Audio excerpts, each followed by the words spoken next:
کیا تماشا بناتے ہیں نا 10 محرم الحرام کو. شیعہ تو شیعہ، آپ سنیوں کے اندر آ جائیں. وہ جنازہ نکالتے ہیں اسلام کا کہ آپ تصور نہیں کر سکتے. کوئی دیکھ لے، اگر کوئی نون مسلم اگر وہ اسلام لانے پہ سوچ رہا ہو تو وہ یہ دیکھ کر کے حیران ہو جائے گا کہ جس چیز سے میں نکل کر کے آ رہا ہوں دوبارہ اسی میں چلا جاؤں گا میں. اس لیول کا جنازہ نکالا جاتا ہے. کس نام کا؟ مصلحتن کے نام پہ. ایک بابا کھڑے ہو کر کے بول رہا تھا شریعت میں تو ناجائز ہے یہ تعزیہ بنانا، لیکن مصلحتن جائز ہے، اس لیے ہمارا منہ بند رہتا ہے.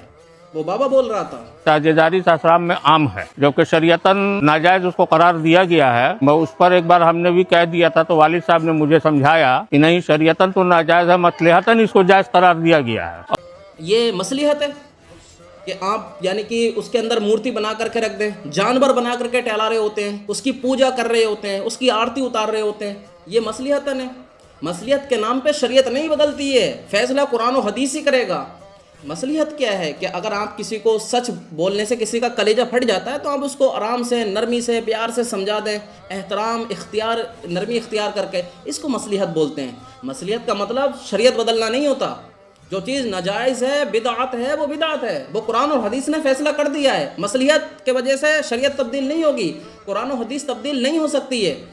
کس طریقے سے جانور بنا کر کے تم ٹہلا رہے ہوتے ہو، تم تصور کر سکتے ہو کہ اس کا کیا اثر جاتا ہے لوگوں کے پاس میں؟ جس چیز سے تم لوگوں کو منع کرتے ہو شرک کرنے سے، وہی مورتی بنا کر کے تم نے محرم کے اندر رکھی ہوتی ہے.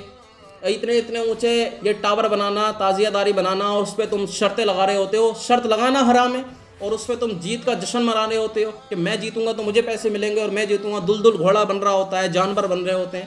تو یہ تو اسلام نہیں ہے نا. اس کو مطلب یہ ہے کہ آپ کے اندر جہالت ہے، آپ کے عقیدے میں گمراہی ہے، آپ اپنے اندر جھانکنے کی کوشش نہیں کر رہے ہو. تمہیں کوئی سمجھاتا ہے تو تم اس پہ بہابی، دیوبندی کا ٹائٹل لگا دیتے ہو. تو تمہارے القابات لگا دینے سے کسی پہ کوئی فرق نہیں پڑے گا.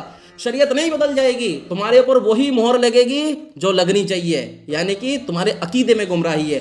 تمہارے ذراسین کے اندر بدعت اس لیول کی کوٹ کوٹ کے بھری ہے نا کہ تم تصور نہیں کر سکتے.